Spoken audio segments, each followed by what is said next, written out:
murmur is a sound made by the blood circulating through the heart.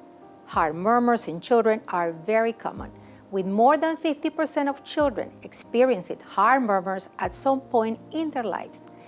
Many times, these pediatric heart murmurs are not a cause for concern. They are called innocent heart murmurs.